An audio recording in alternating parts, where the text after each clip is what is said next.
করেছেন। দীর্ঘ 40 বছর পর্যন্ত যিনি আল আমিন ছিলেন, 40 বছর যাকে সবাই সম্মান করত, 40 বছর বয়সে একটা অপরাধ, কি অপরাধ?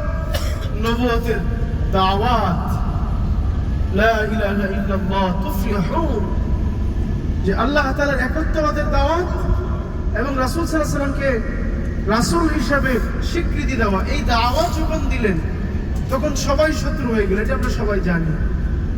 সর্বশেষ কষ্ট করে নানানভাবে অত্যাচারের শিকার হয়ে 13 বছর সেখানে দাওয়াতের কাজ করলেন।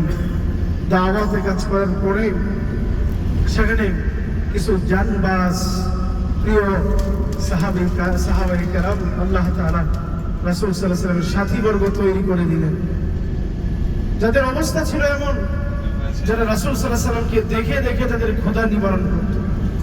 যাদের অবস্থা এমন ছিল যে রাসূল সাল্লাল্লাহু আলাইহি ওয়াসাল্লামকে ঈমান আনার পরে মক্কার উত্তপ্ত বালুতে শোয়ে রাখার পরে ঈমান থেকে একটাই, যে মুহাম্মদ সাল্লাল্লাহু আলাইহি ওয়াসাল্লামকে অস্বীকার করতে হবে, আল্লাহ তাআলার একাত্মবাদকে অস্বীকার করতে হবে। তারা ওই জানবাজগুলি সাহাবায়ে কেরাম বিন্দু পরিমাণ আপোস করেন নাই। দ্বীনের জন্য, নিজেদের ঈমানের জন্য নিজেদের জীবনকে বিলিয়ে দিয়েছেন, নিজেদের শরীরকে এরকম ভাবে শেষ করে দিয়েছেন কাফেরদের অত্যাচারে, কিন্তু ঈমান ছিলেন।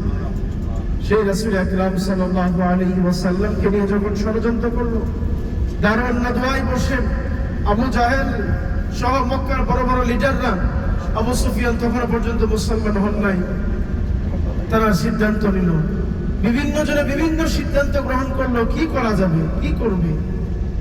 তো সেখান থেকে আবু জাহেল রিওয়ায়াতে আসছে যে শয়তান তখন মানুষের রূপ ধারণ করে পরামর্শ দিল যে তোমরা একটা করতে পারো, যে তোমরা তাকে শেষ করে দাও, তাকে দুনিয়া থেকে চিরতরে খতম করে দাও। সেই পরামর্শ তাদের খুবই পছন্দ হলো। সবাই মিলে সিদ্ধান্ত নিল যে আমরা এককভাবে কেউ হত্যা করব না। যদি আমরা এককভাবে করি তাহলে মুহাম্মদ সাল্লাল্লাহু আলাইহি ওয়াসাল্লামের বংশের লোকেরা আমাদের উপরে আক্রমণ করবে।